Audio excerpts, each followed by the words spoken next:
নামাজ ধরলাম, সুবহানাল্লাহ জিকির বললাম, আদমে করে খুদা অস্বীকার করলাম, ইবলিসের লোকে বন্ধুত্ব করলাম। এখন বিশ্বের আলেম হলো না কয়েক নামাজ কি লাগতো না? আল্লাহ কই লাগবো তো, মানুষ ভালোবাসতে লাগবো। জুম্মা নামাজে দোয়া করছো কার লাগিয়া?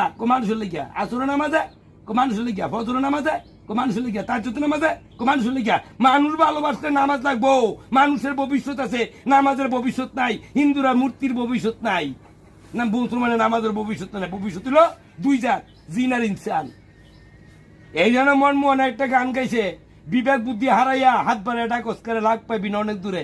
যার সঙ্গে তোর ডাকাডাকি, তার সঙ্গে তোর মাখামাখি, রাইকে তারা আপন করে ভাবনিও না মুক্কার করে, শাহী রোগের অতিন করে কইসি কোথা পাক করে নে।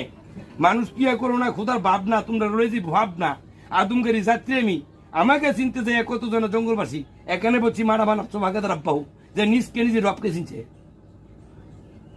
আল্লাহ মানুষ ভালোবাসার কথা কইলে মুসলমানের চেক করে উঠে, যারা মসজিদে যায় তারা কি মুসলমান না? তারা কি মানুষ না? আল্লাহ কই নিজেরা নিজে ভালোবাসিস না।